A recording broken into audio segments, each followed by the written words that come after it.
신약성경 에스겔서 37장 1절에서 14절 말씀입니다. 영으로 내게 임재하시고 그의 영으로 나를 데리고 가서 골짜기 가운데 두셨는데 거기 뼈가 가득하더라. 나를 그 뼈 지나가게 하시기로 본즉 그 골짜기 지면에 뼈가 심이 많고 아주 말랐더라.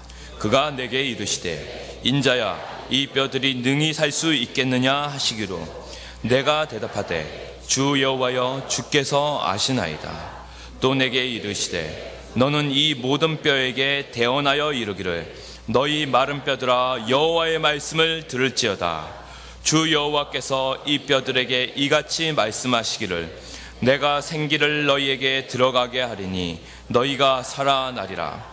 너희 위에 힘줄을 두고 살을 입히고 가죽으로 덮고 너희 속에 생기를 넣으리니 너희가 살아나리라. 또 내가 여호와인 줄 너희가 알리라 하셨다 하라. 이에 내가 명령을 따라 대언하니 대언할 때 소리가 나고 움직이며 이 뼈 저 뼈가 들어맞아 뼈들이 서로 연결되더라.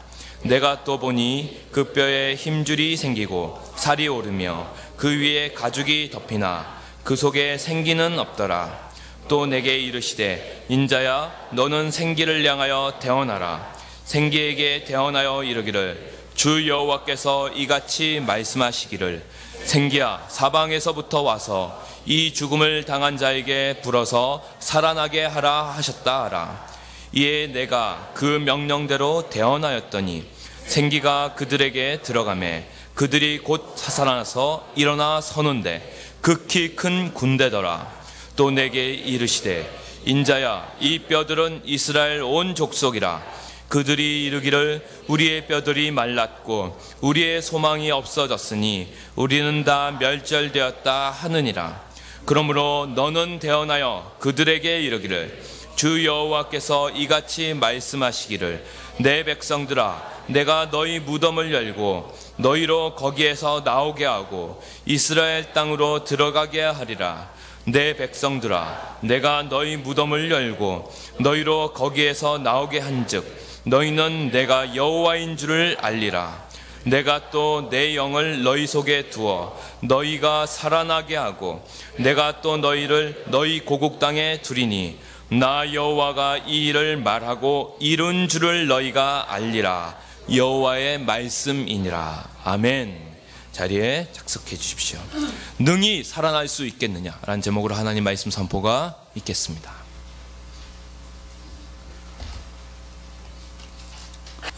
오늘은 전 세계 대부분의 기독교회가 성령 강림절로 지키는 주일입니다. 성령 강림절은 성탄절 그리고 부활절과 더불어서 기독교의 3대 절기에 해당하지요. 성탄절은 예수님께서 우리를 구원하시기 위해서 이 땅에 인간으로 오신 것을, 탄생하신 것을 기리고요. 부활절은 그렇게 오신 예수님이 우리를 구원하기 위해서 십자가에 못 박혀 죽으셨는데 그분이 다시 약속하신 대로 부활하신 것, 다시 살아나신 것을 기리는 절기입니다. 그러면 이제 성령 강림절은 부활 승천하신 예수님께서 보내신 보혜사 성령님이 처음으로 교회에 강림하신 것을 기리는 절기입니다. 오순절 성령 강림 사건에 대한 이야기는 신약성경 사도행전 2장에 보면 잘 나와 있지요. 십자가에 달려 죽으신 예수님께서 부활하시고 또 승천하신 이후에 예수님을 따르던 제자들이 예루살렘의 한 곳에 모였습니다. 그때는 오순절이었습니다. 성령이 그날 바람과 같은 소리와 불의 혀 같은 모습으로 그곳에 충만하게 강림하신 사건, 그 사건으로 인해서 제자들과 사도들은 담대하게 예수 그리스도의 복음을 선포하게 되었죠. 바로 그 사건을 잘 소개해주고 있습니다. 그렇게 해서 초기 교회는 성령의 강림으로 말미암아 이 땅에서 매우 역동적인 공동체로 자리를 잡았고 이제 하나님 나라 확장의 역사를 힘있게 펼쳐가기 시작했던 것이지요. 이런 점에서 초대교회 이후 오늘 이 시대까지 교회는 성령 공동체라고 말할 수 있겠습니다.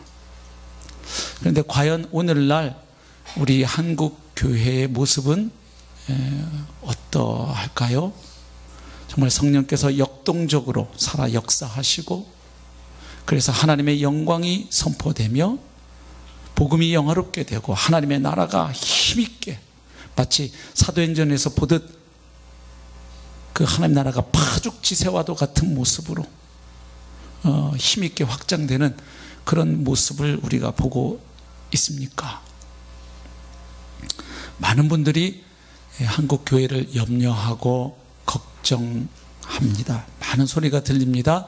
미래학자들에 따르면 이제 한 10년 정도면 한국 교회는 반토막이 날 것이다, 이렇게 예측을 합니다. 교회마다 다음 세대들이 사라지고 있습니다.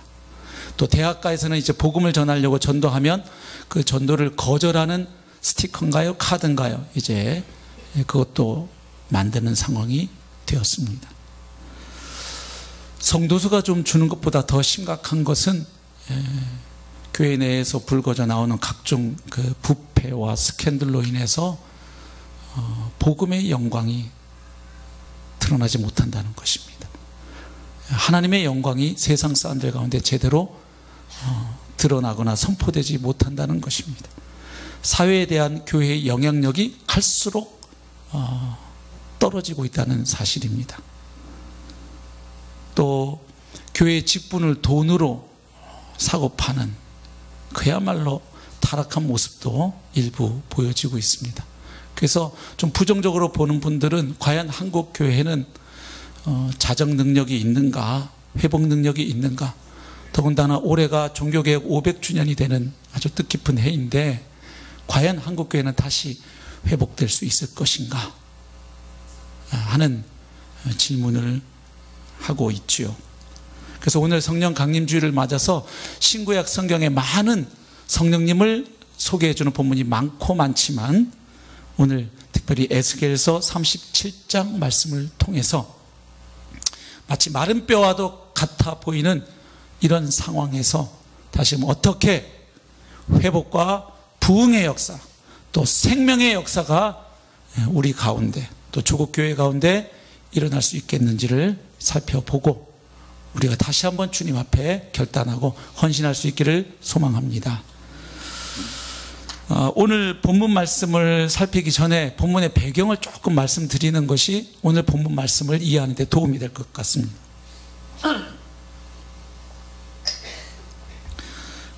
오늘 본문이 에스겔서 37장 말씀인데요. 이 에스겔서는 선지자인 에스겔의 사역과 그리고 그의 예언의 말씀을 기록하고 있는 책입니다. 전체 48장으로 되어 있죠. 근데 이 에스겔이 어떤 사람인지 에스겔서 1장 1절부터 3절을 조금 보시면 오늘 본문을 또 이해하는 데도 도움이 될 것 같습니다. 우리 에스겔서 1장 1절부터 3절 말씀을 보시겠습니다.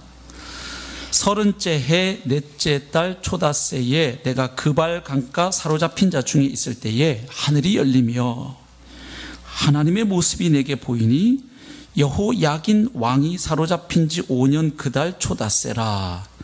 갈대아 땅 그발 강가에서 여호와의 말씀이 부시의 아들 제사장 나 에스겔에게 특별히 임하고 여호와의 권능이 내 위에 있으니라. 아멘. 자, 여기 2절에 보면 여호야긴 왕이 사로잡힌 지 5년 하는 표현이 나옵니다. 이게 뭘 말하냐 하면 주전 597년, 그러니까 BC 597년에 바벨론 제국의 느부갓네살 왕이 당시에 이 유다의 왕이었던 여호야긴 왕을 비롯해서 왕족과 귀족들 그리고 그 유다의 여러 지도층 인사들을 포로로 끌고 간 사건을 말합니다. 바벨론이 유다 사람들 포로로 3번 끌고 갔거든요. 그 이전에 주전 한 603년경에 다니엘을 포함해서 그때 한번 끌고 갔고요. 지금 말씀드린 주전 597년 그리고 주전 586년에 유다가 완전히 바벨론 제국에 완전히 멸망당했을 때 그때 또 엄청난 사람들을 바벨론의 포로로 끌고 간 바 있습니다. 지금 바로 여기 2절에 나오는 여호야긴 왕이 사로잡혔다는 것은 주전 597년에 바벨론 제국에 의해서 왕과 여러 귀족들 그리고 여러 지도층 인사들이 바벨론의 포로로 끌려간 사건을 이야기합니다. 바로 이때 그 포로 일행 가운데 누가 있었냐면 에스겔도 있었던 것이죠. 그런데 에스겔이 그때 바벨론에 끌려갔을 때 나이가 25세였던 것으로 보입니다. 왜냐하면 바벨론에 그가 포로로 잡혀온 지 5년째 되는 해, 즉 주전 593년에 30세 때, 그의 나이 30세 때 그가 무슨 체험을 합니까? 그발 강가에서 놀라운 체험을 합니다. 하늘이 열리고 하나님이 그에게 나타나실 뿐만 아니라 하나님이 그를 선지자로 지명하여 부르시는 바로 그 소명 체험을 그가 하게 되지요. 그의 원래 직업을 알 수 있죠. 아까 뭐라 그랬냐면 3절에 보면 제사장, 부시 아들 제사장 나 에스겔에게 하나님 말씀이 임했다 그랬어요. 그러니까 제사장 가문 출신인 걸 알 수 있죠. 그래서 성경 보시면 제사장이 보통 성전에서 업무를 시작하는 나이가 30세입니다. 그런데 에스겔은 지금 예루살렘에서 1100km 이상 떨어진 바벨론의 포로로 끌려와 있는 상황인데 그가 30세 되었을 때 그 바벨론의 포로로 끌려온 유다 백성들을 향해서 하나님의 말씀을 대언하는 선지자로 그가 부르심을 받게 된 것이죠. 그리고 그가 언제까지 사역했는지 정확히는 알 수 없는데 에스겔서에 여러 연대들이 나오는데요. 가장 마지막 연대가 29장 17절 보면 주전 571년이 나와 있거든요. 그걸 고려하면 에스겔은 주전 593년에서 주전 571년까지 최소한 적어도 약 한 23년간 선지자로서 사역했구나 하는 것을 알 수 있습니다. 그러니까 뭘 알 수 있냐면 에스겔이 선지자로 사역하였던 시대는 이스라엘 역사상 가장 암울하고 고통스러운 시기였다는 것을 알 수 있습니다. 그때 바벨론의 포로로 끌려왔던 사람들이 겪었을 고통을 살짝 우리가 좀 느껴볼 수 있는 성경 말씀이 있어요. 시편 137편인데요. 아까 에스겔이 선지자로 부름받은 장소가 어디라 그랬습니까? 하늘이 열렸던 곳. 그발 강가죠.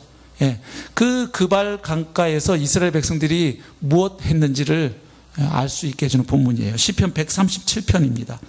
1절부터 보겠습니다. 우리가 바벨론의 여러 강변 거기에 앉아서 그발강을 포함해서 여러 강변 거기에 앉아서 시온을 기억하며 울었도다.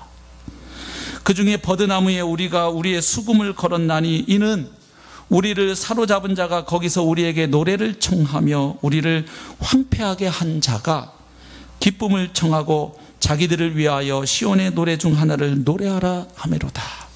우리 남자분들은 딱 떠오르는 그림이 있어요.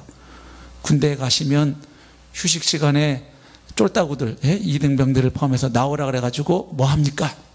노래 일발 장전! 그러면 이제 노래를 불러야 되잖아요. 약간 좀 그림이 비슷해요. 그 포로로 끌려와 있는데 그들 보고 야 니네 고향에서 부르던 노래 한번 좀 불러봐라 이렇게 시킨다는 거죠. 우리가 이방 땅에서 어찌 여호와의 노래를 부를까? 예루살렘아 내가 너를 잊을진데 내 오른손이 그의 제주를 잊을지로다. 내가 이 예루살렘에서 1000km 이상 떨어진 이 바벨론에 비록 포로로 와 있지만 그러나 나의 조국 나의 본토 그 예루살렘을 내가 잃어버린다면 이 악기를 다룰 수 있는 내 오른손아 제주를 잊어버려라. 뭐 이렇게 좀 노래하는 거예요. 내가 예루살렘을 기억하지 아니하거나 내가 가장 즐거워하는 것보다 더 즐거워하지 아니할진대 내 혀가 입천장에 붙을지로다. 그래서 이 그발 강가는 기록물을 보면 바벨론의 포로로 끌려왔던 그 유다 사람들이 운하 건설 공사에 동원되어 가지고 아주 힘들게 노동하던 곳이었습니다. 그리고 방금 읽은 시편 37편 보면 그곳은 또 유다의 이 바벨론 포로들이 그 민족 멸망의 아픔과 상처 가운데 아주 망국의 한을 사겼던 그런 장소이구나 하는 것을 알 수 있죠. 바로 그곳에서 에스겔은 선지자로 부르심을 받았던 것입니다. 그래서 지금 에스겔의 사역 대상이 되는 바벨론의 포로로 끌려와 있는 이 유다 사람들은 아주 심한 고통 중에 시달리던 분들이었습니다.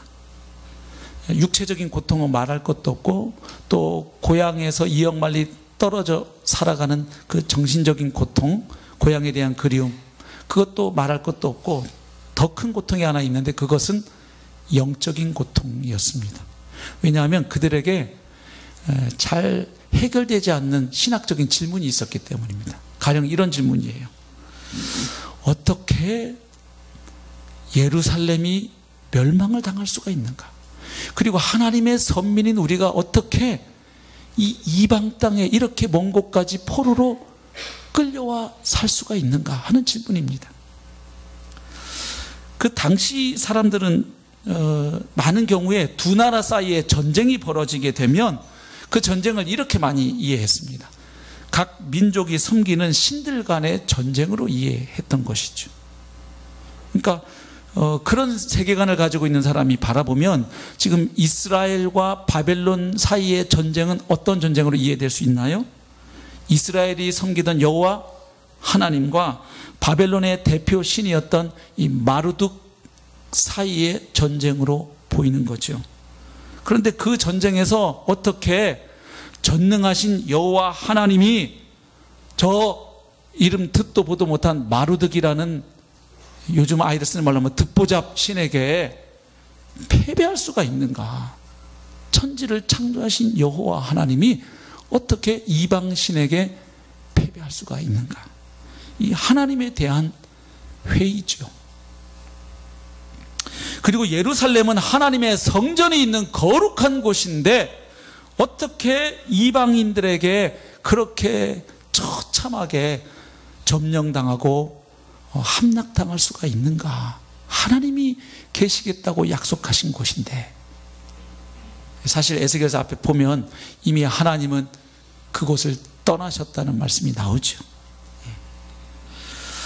또 이런 의문이 드는 거죠. 과연 그러면 이렇게 나라가 망하고 바벨론의 포로로 끌려와 살고 있는 우리는 여전히 하나님의 언약 백성이 맞는가? 하나님이 여전히 우리를 사랑하시는가? 과연 그분은 여전히 우리를 인도하시고 보호해 주실 것인가? 과연 그분은 우리를 구원하실 수 있는가? 하는 질문입니다. 이것이 그들을 괴롭히는 거예요. 당시 이스라엘 사람들은 많은 경우에 하나님은 이스라엘 땅만 다스린다고 잘못 생각하고 있었거든요. 따라서 이방 땅은 하나님이 계시지 않는 부정한 땅인 거예요.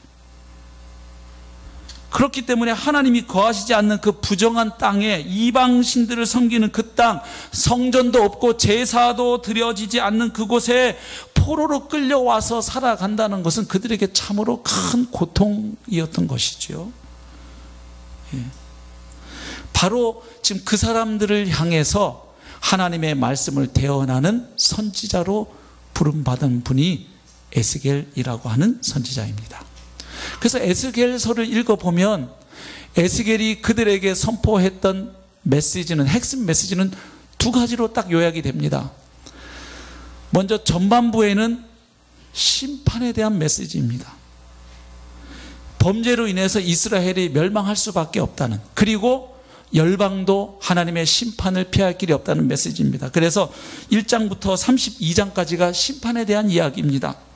1장부터 3장까지는 에스겔이 어떻게 선지자로 소명받는지 그 소명 기사가 좀 소개되어 있고요. 4장부터 24장까지는 유다와 예루살렘에 대한 하나님의 심판이 예언되어 있습니다. 그리고 25장부터 32장까지는 열방에 대한 하나님의 심판의 메시지가 기록되어 있습니다. 그러니까 어찌되었든 32장까지는 심판에 대한 이야기입니다. 그런가 하면 33장부터 48장까지는 놀랍게도 이제 이렇게 멸망한 이스라엘을 하나님이 다시 회복하시고 갱생시키신다, 구원하신다고 하는 놀라운 메시지가 기록되어 있습니다. 그러니까 전반부는 심판, 후반부는 구원, 이렇게 메시지가 나와 있습니다. 에스겔 개인의 삶을 들여다보면 주전 586년에 유다가, 남왕국 유다가 바벨론 제국에서 완전히 멸망당하게 된 사건이 있었는데, 이 사건을 기점으로 그 이전에는 주로 심판의 메시지를 선포했던 것이에요.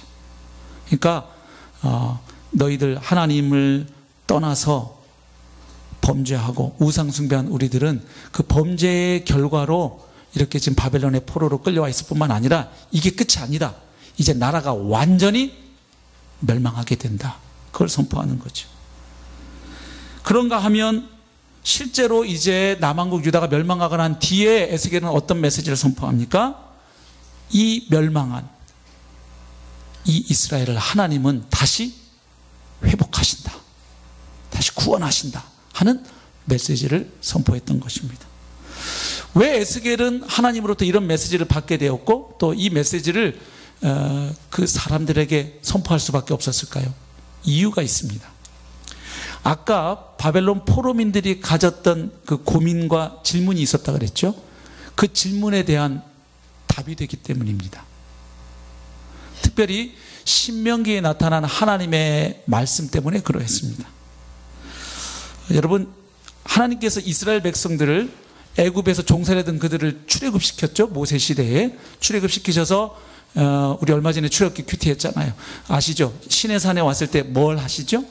하나님과 이스라엘 백성 사이에 언약을 맺습니다. 모세를 중개자로 해서 언약을 체결해요. 거기 19장부터 24장까지 쭉 그 언약을 맺는 장면을 봤죠. 그런데 그렇게 언약을 맺은 하나님이 이스라엘 백성들이 이제 가나안 땅에 실제로 들어가기 직전에 모압 땅에서 또 한 가지 언약을 맺으세요. 부가적으로. 그 언약은 뭐냐면 쉽게 말하면 이런 거예요. 이제 너희들이 드디어 가나안 땅, 약속의 땅에 들어가서 살게 될 것이다. 근데 그 땅에서 계속해서 하나님의 복을 누리며 살 수 있는 길이 있고, 하나님의 은혜로 그 땅이 주어졌지만 또다시 그 땅에서 쫓겨나서 하나님의 심판을 받는 두 가지 길이 너희 앞에 펼쳐져 있다, 이렇게 약속하시는 거예요. 그래서 한쪽은 생명, 한쪽은 사망, 한쪽은 복, 한쪽은 저주가 기다리고 있는데, 이것을 결정하는 것은 너희들의 순종과 불순종이다. 그러니까 하나님과 맺은 언약을 기억하고 하나님 말씀에 순종하면 너희들이 어떤 민족도 받지 못한 놀라운 복을 너희들이 그 땅에서 받게 될 것이고 누리게 될 것이라는 약속입니다. 그리고 그러나 너희가 언약을 깨고 우상을 숭배하고 하나님 말씀에 계속하여 불순종하면 이런 심판을 받고, 그럼에도 불구하고 계속해서 돌이키지 않으면 그 다음 해서 결국 나라가 망하게 되고 너희들은 열방으로 다 흩어지게 될 것이다. 어떻게 할래? 하는 이런 언약입니다. 그 내용이 신명기 28장 29장 많이 쫙 기록되어 있거든요. 28장을 한번 보시면 1절부터 14절까지는 그 복에 대한 이야기예요. 너희들이 하나님 말씀을 순종할 때 받게 될 복이 이러하다 하면서 소개하는데, 우리 한국교회가 참 좋아하는 본문이에요. 왜냐하면 한국 사람만큼 복자를 좋아하는 분이 없어요. 수저, 젓가락, 뭐 숟가락, 젓가락, 저기 베개, 뭐 하여튼 이불에 하여튼 복자 참 들어가 있는데요. 그 원조가 있어요. 여기 신명기 28장이에요. 여기 보면요, 놀라워요. 28장 2절 보면 네가 네 하나님 여호와의 말씀을 청종하면 이 모든 복이 내게 임하며 내게 이르리니 성읍에서도 복을 받고 들에서도 복을 받고 뭐 쭉 가다가 떡광주리도 복 받고 들어가도 복 받고 나가도 복 받고 복 아주 복에 치여 죽게 생겼어요. 놀라운 복에 대한 약속. 천하 어떤 민족도 받지 못한, 그래서 여기 우리 권사님들이 좋아하는 기도 내용 여기 나오잖아요. 너희가 머리가 되고 꼬리가 되지 아니할 것이며 막 그 다 여기 나오는 내용이에요. 부흥사 목사님들 아주 좋아했던 본문입니다. 예. 그래서 이 복에 대한 내용이 1절부터 14절까지 나와요. 근데 놀라운 것은 15절부터 68절까지는 만약 이스라엘 백성이 하나님께 불순종했을 때 그때 그들이 받게 되는 심판과 저주가 나와 있어요. 근데 그 내용을 다 볼 수는 없고요. 그 한두 구절 제가 좀 같이 읽어보려고 합니다. 28장 25절 한번 같이 읽어보시겠습니다. 시작. 여호와께서 내 적군 앞에서 너를 패하게 하시리니 내가 그들을 치러 한 길로 나가서 그들 앞에서 7길로 도망할 것이며 네가 또 땅의 모든 나라 중에 흩어지고. 무슨 이야기입니까? 너희들이 계속 그렇게 불순종하면 너희들이 그동안 하나님이 함께하는 전쟁에서 수도 없이 승리를 경험했는데 이제 하나님이 너희와 함께 하시지 않게 될 때 이방 나라와 싸울 때 어떤 일이 일어날 거라는 거예요? 한 길로 치러 나갔다가 7길로 도망간다. 이거 완전히 대패한다는 이야기고요. 그리고 너희들이 땅의 모든 나라 중에 흩어지게 된다. 그 하나님 주신 가나안 땅에서 계속 복을 누리며 안식을 누리며 살지 못하고 그 땅에서 쫓겨나고 다른 나라에 끌려가고 포로로 잡혀가고 이런 일이 일어날 것이다 하는 이야기죠. 36절 또 봅니다. 여호와께서 너와 내가 세울 내 임금을 너와 내 조상들이 알지 못하던 나라로 끌어가시리니. 그러니까 이방 나라에 포로로 끌려갈 것을 이야기하시죠. 네가 거기서 목석으로 만든 다른 신들을 섬길 것이며 여호와께서 너를 끌어가시는 모든 민족 중에서 네가 놀람과 속담과 비방거리가 될 것이라. 그러니까 외국에 끌려갈 뿐만 아니라 니네들이 조롱거리가 될 것이다 하는 예고입니다. 자, 그래서 이스라엘 백성들은 선택해야 했던 것이죠. 이 복과 저주, 생명과 사망 사이에서 그들은 선택해야 했는데, 자, 하나님은 이스라엘 백성들이 어떤 길을 갈 것인지 아셨을까요? 모르셨을까요? 그들에게 선택권을 주시지만 아셨죠. 이스라엘 백성들이 얼마나 완고하고 완악한 성향을 가지고 있는지 하나님은 아셨죠. 그래서 이 백성의 이야기가 결국은 복의 이야기로 결론 나지 않고 처음에는 복을 좀 받다가 시간이 흐르면서 결국 포로로 이어질 것이다. 그 이야기가. 이것을 하나님은 아시죠. 그래서 그들이 포로로 잡혀가 있는 동안에 오히려 그들이 하나님의 은혜가 얼마나 큰지를 이제 깨닫게 될 것이다. 그리고 때가 차면 하나님이 그들을 다시 회복시킬 것이다 하는 이야기를 하십니다. 신명기 30장이에요. 1절부터 8절인데 2절부터 제가 보겠습니다. 너와 내 자손이 내 하나님 여호와께로 돌아와 내가 오늘 내게 명령한 것을 온전히 따라 마음을 다하고 뜻을 다하여 여호와의 말씀을 청종하면. 이 배경은 1절이에요. 너희들이 쫓겨간 나라에서 이제 잘못을 깨닫고 다시 돌아오면 이런 말입니다. 3절 내 하나님 여호와께서 마음을 돌이키시고 너를 긍휼히 여기사 포로에서 돌아오게 하시되. 보세요. 그러니까 벌써 지금 가나안 땅 들어가기 전인데 뭐까지 하나님 말씀하시는 거예요? 너희들 결국은 뭐 된다? 포로로 끌려간다. 근데 너희들이 깨닫고 다시 돌아오면 내가 어떻게 한다?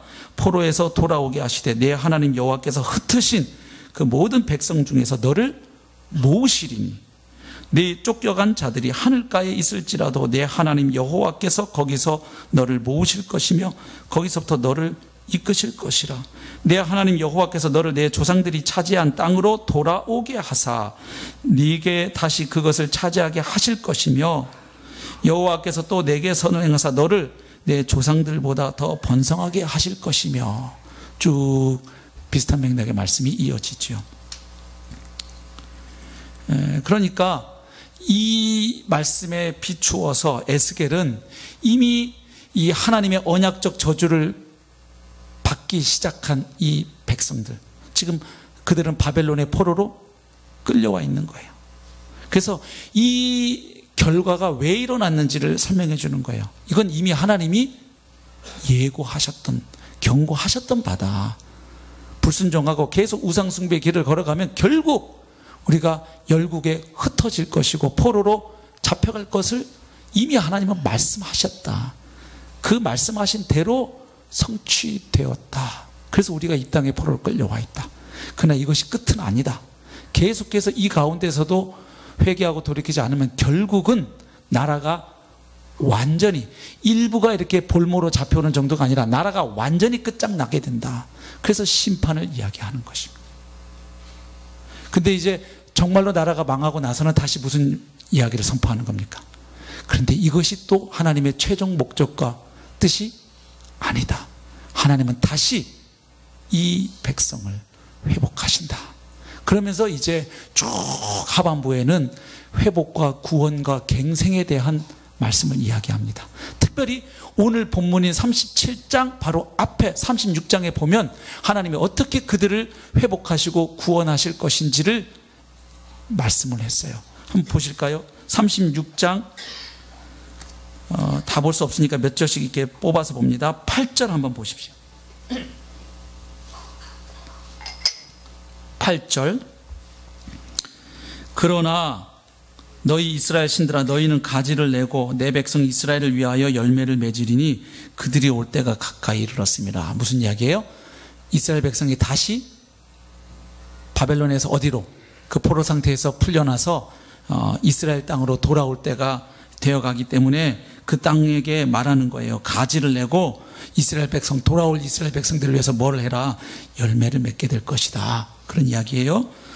9절. 내가 돌이켜 너희와 함께 하리니 사람이 너희를 갈고 심을 것이며 내가 또 사람을 너희 위에 많게 하리니 이들은 이스라엘 족속이라. 그들을 성읍들에 거주하게 하며 빈 땅에 건축하게 하리라. 내가 너희 위에 사람과 짐승을 많게 하되 그들의 수가 많고 번성하게 할 것이라. 너희 전 지위대로 사람이 거주하게 하여 너희를 처음보다 낮게 대우하리니 내가 여호와인 줄을 너희가 알리라. 아멘. 24절도 건너가 보세요.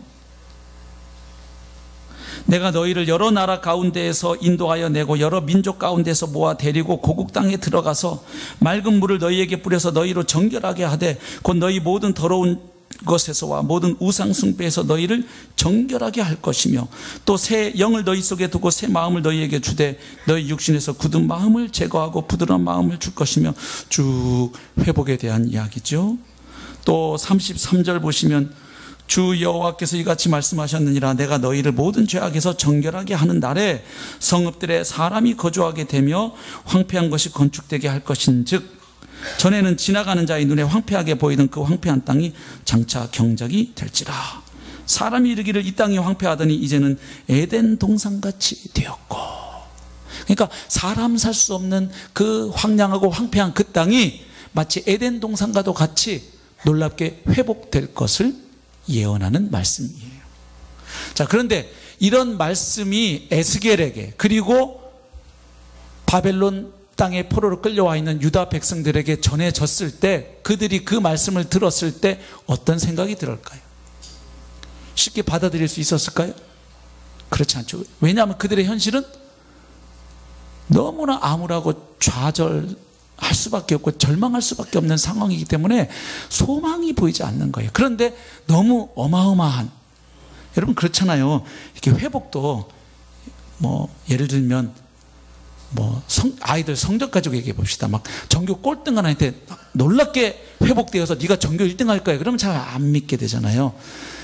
네가 전교 꼴등인데 이제는 반에서 꼴등 정도로 올라올 거야. 이렇게 하면 그건 가능, 이렇게 되는데 지금 이런 나라가 망해가지고 남의 나라에 포로 생활하면서 강제 노역에 동원되어 있는 그들에게 다시 돌아간다, 꿈 같은 이야기예요. 그리고 그 땅이 이런 놀라운 땅으로 바뀔 것이다, 받아들이기가 어려운 거죠. 너무 그들의 현실과 괴리감이 있는 말씀이에요. 그래서 37장에 오면 그 말씀이 이루어질 수 있다는 것을 먼저는 에스겔에게 하나님이 보여주시는 거예요. 그들이 괴리감을 가질 수밖에 없는 이유가 두 가지예요. 하나는 아까 말한 대로 그들의 현실이에요. 바벨론의 포로로 끌려와 있는 그들의 현실. 그래서 하나님이 37장에 보여주시는 이야기가 마른 뼈 환상이에요. 그래, 너희들 지금 현실이 딱 마른 뼈와도 같다. 근데 내가 이들을 살려서 큰 군대로 일으킬 것이다 하는 환상을 보여주시고, 또 하나 그들이 느끼는 괴리감이 뭐냐면 이스라엘 민족이 역사적으로 오랫동안 유다와 에브라임으로 둘로 나누어져 있었어요. 이거는 포로기 때도 마찬가지예요. 아시죠? 예, 이스라엘이 통일왕국으로 가다가 남왕국 유다와 북왕국 이스라엘로 갈라진 이 분열된 이야기 알고 계시잖아요. 그래서 또 더 믿을 수가 없는 거예요. 그래서 37장 15절에서 23절은 에스겔이 행위 예언을 하죠. 두 개의 막대기를 하나로 이렇게 합치는 일종의 퍼포먼스인데, 그건 뭐냐면 바로 이 유다와 에브라임이 하나님의 능력으로 말미암아 이렇게 하나가 될 것을 이야기하는 겁니다. 그래서 오늘 본문은 바로 그 앞부분 마른 뼈 환상 부분인데, 여기 1절부터 3절에는 이런 내용이 나오죠. 하나님이 환상 가운데 에스겔을 하나님의 그 강력한 권능의 손으로 사로잡으셔서 어디로 데리고 가십니까? 한 골짜기로 데려가십니다. 그런데 그 골짜기에 뭐가 가득했죠? 뼈들이 가득한데 그 뼈가 어떤 상태예요? 심이 마른 뼈예요. 그래서 마른 뼈들이 가득하게 널브러져 있었다는 것은 이것이 한 개인의 문제가 아니라 어떤 집단, 공동체의 상황이라는 것을 말해주고, 그 다음에 그 뼈가 심이 말랐다는 것은 무엇을 말해줍니까? 도저히 살아날 가망이 없다. 그런 가능성이 전무하다. 전혀 소망할 수가 없다 하는 상황을 말해줍니다. 그런데 그것을 보게 하신 하나님이 에스겔에게 질문하시죠. 3절 보면 그가 내게 이르시되 인자야, 인자야 하는 말은 사람아 하는 말이에요. 영원하신 하나님과 대비되는 표현이죠.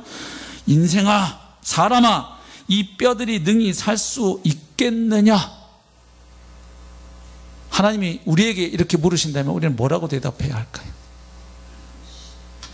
자, 인간적인 눈으로 볼 때, 이성으로 판단해 볼 때 어떻습니까? 말도 안 되는 이야기입니다. 그냥 뼈도 아니고 마른 뼈, 그냥 마른 뼈도 아니고 심히 마른 뼈, 이 말은 죽어서 백골이 된 지도 세월이 한참 흘렀다. 다시 말하면 도저히 살아날 가능성은 없다 하는 것이죠. 그런데 지금 하나님이 이 뼈들이 능히 살 수 있겠느냐 물으시는 거예요. 이렇게 하나님이 어려운 질문을 하실 때 모범 답안은요, 주님이 아십니다 이러면 돼요. 예. 저도 아이들이 아빠 내일 비 와요 그러면 주님이 아십니다. God knows 그래요. 네.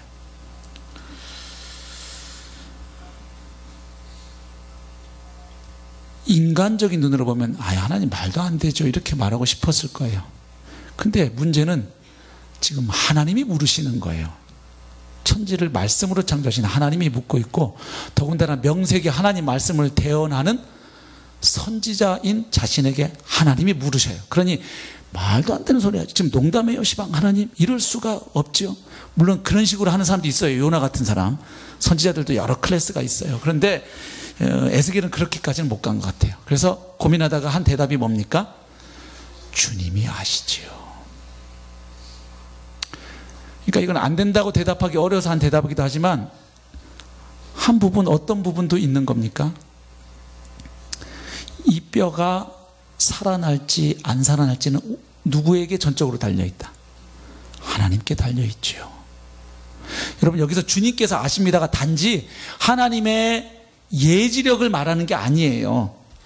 이 뼈의 운명에 대해서 장차 어떻게 될지 하나님은 미래도 다 아시는 분이니까, 전지하신 분이니까 하나님은 그걸 알고 계시죠, 이 말이 아니에요. 지금 초점은 하나님의 권능에 있는 거예요. 그러니까 이 뼈가 살아날지 안 살아날지는 하나님 손에 달렸지요. 하나님이 살리고자 하시면 이 마른 뼈들이 살아날 것이고, 하나님이 그냥 그대로 버려두시면 이 뼈들은 그대로 죽어 있을 수밖에 없는 것이죠 하는 고백이죠.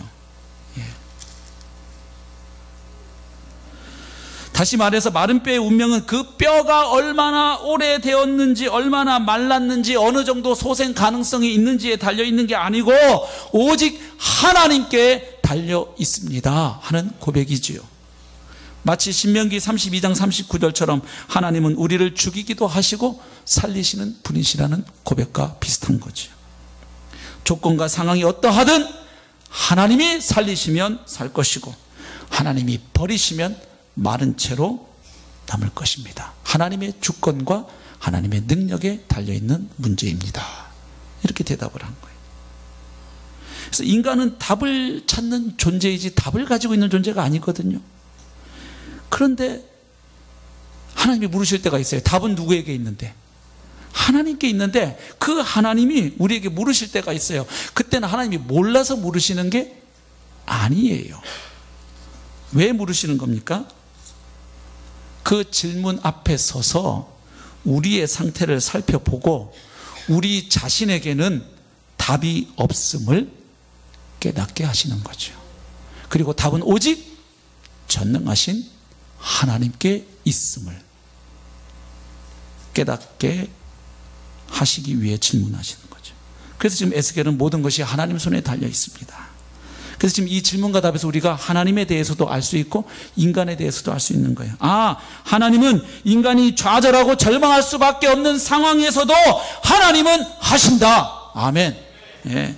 하나님의 전능하심과 인간의 무능함. 그래서 인간은 그 하나님을 바라보고 신뢰할 수밖에 없는 것임을, 존재임을 알게 하시는 거죠. 그리고 이어지는 4절부터 10절 이야기는 간단하게 말씀드리면 이런 겁니다. 이 하나님의 질문에 대답한 에스겔을 향해서 이제는 하나님이 명령을 하세요. 2번에 걸쳐서. 그래서 에스겔은 그 하나님의 명령에 순종을 하고 그랬더니 어떤 일이 일어난 것을 보여주고 있습니다. 먼저 4절부터 6절에 보면 하나님의 명령이 주어집니다. 한마디로 말하면 이 마른 뼈를 향하여 하나님의 말씀을 대언하라는 것이에요. 그래서 그 대언해야 될 말씀의 내용이 5절과 6절에 나오는데 핵심은 이 마른 뼈와도 같은 너희들을 하나님이 뭐 하시겠다? 다시 살리시겠다. 예. 무엇으로? 하나님의 생기로. 예. 하나님의 영으로 살리시겠다는 이야기입니다. 그래서 4절부터 6절에 하나님 명령이 주어져 있고 7절, 8절은 그 하나님의 명령에 에스겔이 순종했더니 그 결과 어떤 일이 일어났는지를 보여주고 있죠. 뼈들이 연결되고 뼈에 힘줄이 생기고 살, 가죽 막 이런 것들이 생기는 놀라운 일이 일어납니다. 하지만 아직 생기는 없는 상태, 아직 살아나지는 않은 상태. 그것이 지금 4절부터 8절까지의 내용입니다. 그러니까 하나님이 왜 마른 뼈를 향하여 대언하라고 하셨을까요? 에스겔이 했던 대답이 뭡니까? 이 마른 뼈들이 살아날 수 있겠니? 주님이 아십니다. 주님께 달려 있습니다. 그래? 그렇다면 너 마른 뼈에게 내 말을 전달해라 하는 거죠. 여러분, 마른 뼈에게 하나님 말씀을 대언하라는 것은 하나님 말씀의 능력을 신뢰하지 않으면 할 수 없는 일이에요. 저보고 이미 돌아가신 분에게 찾아가서 복음 전하라 그러면 제 마음이 얼마나 어려울겠어요. 돌아가시기 직전이라면 마지막 5분 남았더라도 짧게라도 복음을 전하겠구만 이미 운명하셔서 병원에서 사망 선고가 내렸는데 그분 찾아가서 목사님 복음 좀 전해주세요 하면 제 마음이 어렵지요. 지금 에스겔에게 하나님은 죽은 사람도 아니고 방금 전에 죽은 사람도 아니고 심히 마른 뼈들을 향하여 말씀을 대언하라는 거예요. 그래서 대언했더니 그런 일이 일어났습니다. 근데 아직 생기는 없는 상태였기 때문에 9절 보면 하나님이 다시 또 명령을 하십니다. 9절을 보십시오. 또 내게 이르시되 인자야 너는 생기를 향하여 대언하라. 생기에게 대언하여 이르기를 주 여호와께서 이같이 말씀하시기를 생기야 사방에서부터 와서 이 죽음을 당한 자에게 불어서 살아나게 하라 하셨다 하라.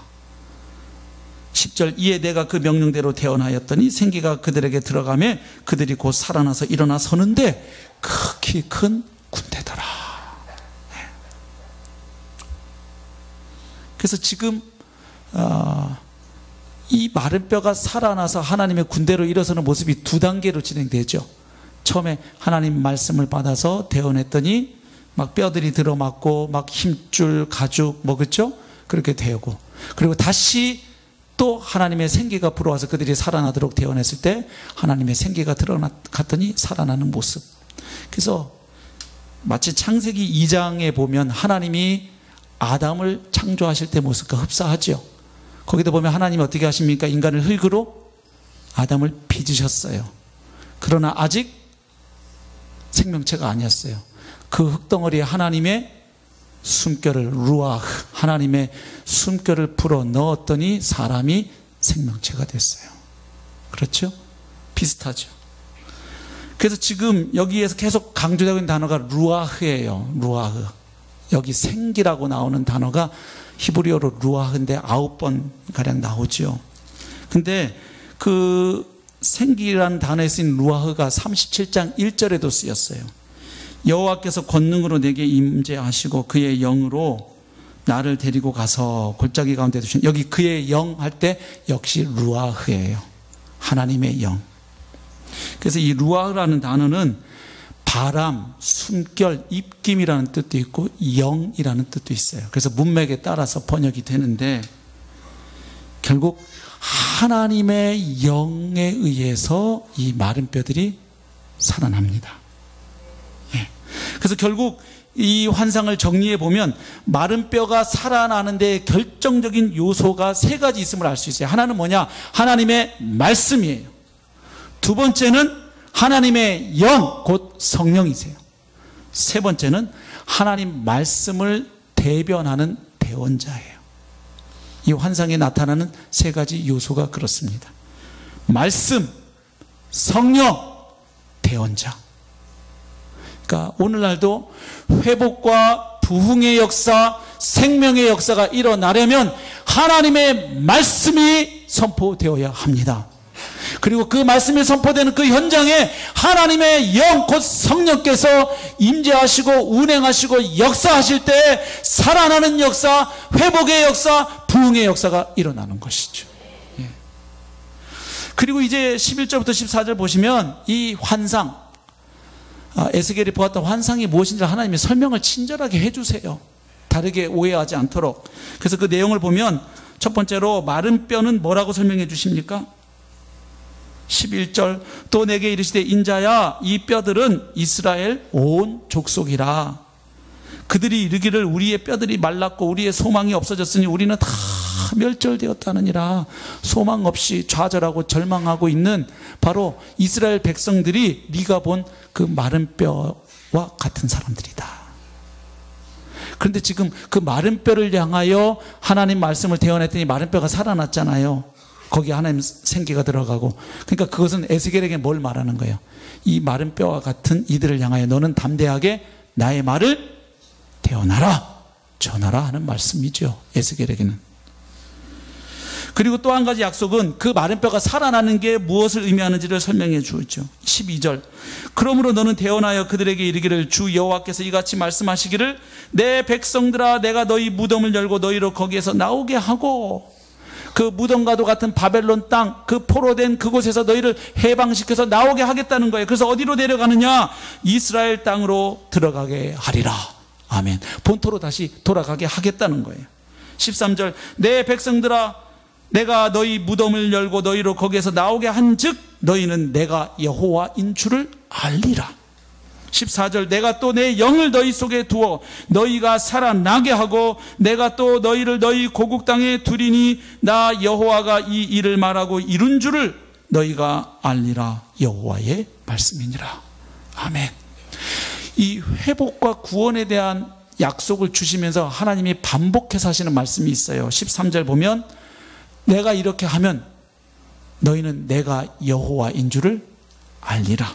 14절, 나 여호와가 이 일을 말하고 이룬 줄을 너희가 알리라. 이 말씀을 하나님이 계속 반복하세요. 6절인가도 보면 나오죠. 6절에도 끝에 보시면 또 내가 여호와인 줄 너희가 알리라. 예. 하나님 왜 이렇게 자꾸 말씀하실까요? 결국 하나님께서 마른 뼈들을 다시 살리시는 하나님의 목적과 의도가 어디에 있는지를 가르쳐 주시는 거예요. 그 기적을 행하심으로 하나님은 이스라엘 백성들과 천하 만민들에게 하나님이 누구이신지를, 참 하나님이 누구이신지를, 그리고 그분의 이름이 무엇인지를 다시 알려주시겠다는 거예요. 그럼 왜 이렇게 하나님 자신의 존재와 이름에 집착을 하시느냐? 이유가 있어요. 우리 마지막 36장 16절부터 보고 말씀을 맺겠습니다. 36장 16절 가보십시오. 여호와의 말씀이 또 내게 임하여 이르시되 인자야, 이스라엘 족속이 그들의 고국 땅에 거주할 때에 그들의 행위로 그 땅을 더럽혔나니 나 보기에 그 행위가 월경 중에 있는 여인의 부정함과 같았느니라. 그들이 땅 위에 피를 쏟았으며 그 우상들로 말미암아 자신들을 더럽혔으므로 내가 분노를 그들 위에 쏟아 그들을 그 행위대로 심판하여 각국에 흩으며 여러 나라에 해쳤더니 왜 그런 일이 일어난지를 주님 말씀하시는 거죠. 20절, 그들이 이른바 그 여러 나라에서 내 거룩한 이름이 그들로 말미암아 더러워졌나니 곧 사람들이 그들을 가리켜 이르기를 이들은 여호와의 백성이라도 여호와의 땅에서 떠난 자라 하였음이라. 이스라엘 백성들이 계속 하나님께 불순종하고 우상 숭배함으로 그들이 살고 있는 그 축복의 땅을 뭐 했다는 거예요? 더럽혔다는 거예요. 그래서 하나님이 약속하신 대로 심판하셔서 그들을 이방 여러 땅으로, 여러 나라로 흩어버리셨는데 그들이 흩어진 곳에서 하나님의 이름이 어떻게 됐다는 거예요? 떨어졌다는 거예요. 더럽혀졌다는 거예요. 왜요? 이방 사람들이 이스라엘 사람들 보면서 무슨 말을 하는 거예요? 야, 쟤네들 여호와 하나님이 선택하신 그 출애굽시켜서 언약 맺었다는 그 여호와 하나님의 백성이래. 그런데 쟤네 우리한테 깨져가지고 우리나라에 저렇게 포로로 끌려와 있대. 이런 얘기잖아요. 그럼 하나님은 뭐 하신대? 여호와는 뭐 해? 이런 얘기죠. 니네 신은 어디 갔니? 너를 이렇게 보호해주지 못하고 천지를 창조하셨다며 하나님은 어디 가신 거야? 니네 하나님은? 이런 얘기죠. 그리고 하나님은 어떻게 자기 백성들을 건져서 애굽에서 건져서 구원해서 가나안 땅 줬으면 거기서 천년 만년 행복하게 하나님과 더불어 살게 하셔야지 뭘 그 언약 맺고 가나안 땅 주고 난리법석을 피우시더니 또 조금 있다가 그 땅에서 다 전 세계의 디아스포라로 이렇게 다 흩어지게 만들고 그 신은 참 웃기는 신이야. 자기 약속을 지킬 능력이 없는가 봐. 이렇게 하나님의 이름이 욕을 먹고 있는 거예요. 그들로 말미암아. 그런데 여러분, 아까 신명기 말씀하셨지만 이들이 심판받아서 멸망하고 열방에 흩어지는 것도 하나님이 약속하신 바고, 그리고 그렇게 멸망한 그들을 다시 회복하시고 구원하시겠다고 약속하신 분도 하나님이십니다. 그러므로 이 멸망하고 좌절한 이들을 다시 하나님 마른 뼈와 같은 이들을 회복하고 구원하셔서 하나님의 약속을 그들 가운데 행하시게 되면 그 일을 경험한 이스라엘 백성들뿐만 아니라 열방의 사람들이 여호와 하나님을 알게 되리라. 하나님의 뜻이에요. 그러니까 결국 회복과 구원의 역사, 갱생의 역사, 생명의 역사가 일어날 때 하나님의 이름이 영광을 받으시게 되는 거예요. 그러므로 한국교회도 다시 하나님의 성령의 도우심으로 회복될 때 하나님의 이름이 영광을 받으시게 될 줄로 믿습니다. 그럼 어떻게 회복되느냐는 거예요. 간단하지요. 하나님의 말씀입니다. 그러므로 우리가 기도해야 돼요. 한국교회의 하나님, 올바른 말씀, 복음의 진리가, 온전한 복음의 진리가, 십자가 부활의 복음, 하나님 나라의 그 영광스러운 복음이 온전하고 담대하게 선포되는 한국교회 되게 해 주시옵소서. 아까 부흥의 요소 중에 말씀의 대원자가 있어요. 바른 진리를 선포하는 주의 사람들을 많이 일으켜 주시옵소서. 목회자들뿐만 아니라 성도들도 담대하게 삶의 현장에서 복음을 증거하는 증인들 되게 하여 주시옵소서. 뿐만 아니라 복음이 선포되어도 그 선포되어지는 현장에 성령께서 역사하실 때 구원의 역사가 일어납니다. 여러분 많이 경험했죠? 똑같이 말씀을 전했는데 어떨 때는 아무 일도 안 일어날 때가 있고, 어떨 때는 놀랍게 사람들이 회개하고 주님께로 돌아오고 그가 묶였던 것, 매였던 것들로부터 해방되는 자유의 역사가 일어나고 망가진 것들이 회복되는 역사가 일어나잖아요. 성령님께 달린 거예요. 예. 우리가 할 일은 복음을 전하지만 그 복음을 사용하셔서 생명의 역사를 일으키도록 우리가 성령님께 더욱 의지하고 의존하고 그분에게 사로잡혀야 할 줄로 믿습니다. 그리고 기도해야 합니다. 간절하게 주님 일하여 주십시오. 주님이 하시지 않으면 소용이 없습니다. 주님이 운행하시고 역사해 주십시오. 기름 부어 주십시오. 죽은 것들을 살려 주십시오. 망가진 것들을 회복하여 주시옵소서. 생기가 들어가서 살아나는 역사를 오 주님 우리로 보게 하소서. 그리고 모든 영광은 주님 홀로 취하소서. 이것이 우리의 기도가 되어야 하겠죠. 그러므로 오늘 본문은 우리에게 말합니다. 하나님은 이스라엘뿐만 아니라 열방을 다스리고 통치하시는 만왕의 왕이십니다. 하나님은 약속하신 바를 반드시 성취하시는 신실하신 하나님입니다. 하나님은 완전히 멸절되어 소망 없는 백성도 다시 살리시는 전능하신 구원자이십니다. 하나님은 자기 백성을 끝까지 끝까지 사랑하시는 분이십니다. 그 하나님을 신뢰하라고 우리에게 말합니다. 그리고 그 하나님께 부르짖으라고 말하는 거예요. 하나님, 이 땅 가운데 마른 뼈와도 같은 내 심령 가운데, 우리 가정 가운데, 목장 가운데, 교회 가운데, 대한민국 가운데, 열방 가운데 하나님의 생기가 불어와 살아나는 역사를 허락하여 주시옵소서. 그래서 열방이 하나님을 보고 알게 해주십시오. 성도 여러분 중에도 혹시 지금 내 상황이 마른 뼈와 같은 상황이라고 느껴지는 분 계세요? 하나님이 내게 계속 침묵하시는 것처럼 도대체 하나님은 어디 계신 거야? 계시면 좀 말씀 좀 해보시고 내 기도에 응답 좀 해주십시오. 예, 오늘 말씀합니다. 하나님을 신뢰하십시오. 하나님의 역사를 기대하십시오. 감사한 것은 성령님이 이미 오셨다는 거예요. 오시도록 기도할 필요는 없어요. 이미 성령님은 오순절 성령 강림의 역사 때 오셨습니다. 그리고 지금도 믿는 자들 가운데 내조하고 믿는 자들의 공동체 가운데 운행하고 역사하고 계신 줄로 믿습니다. 우리가 바라고 소망하는 것은 더욱 우리가 성령님의 지배를 받는 것입니다. 성령님의 다스리심을 받는 겁니다. 성령님께 사로잡히는 것입니다. 그래서 성령님이 좀 더 자유롭게 그분의 일을 행하시도록 우리가 겸손하게 의지하고 우리를 그분께 내어드릴 때 주님께서 더욱 우리가 상상할 수 없었던 위대한 일을 하나님이 행하시고 하나님이 영광 받으실 줄로 믿습니다. 그래서 오늘 우리가 좀 하나님께 부르셨으면 좋겠어요. 성령님, 제 심령 가운데, 우리 교회 가운데, 우리 조국 대한민국 교회 가운데, 아니 온 열방 가운데 하나님 일하여 주십시오. 하나님의 성령의 바람이 불과 같이 바람과 같이 역사함으로 살아나는 역사, 생명의 역사, 회복과 부흥의 역사를 일으켜 주시옵소서. 그래서 하나님 영광을 취하시옵소서. 기도했으면 좋겠습니다. 우리 기도하기 전에 함께 좀 찬양하고 기도할까요? 이 땅의 황무함을 보소서.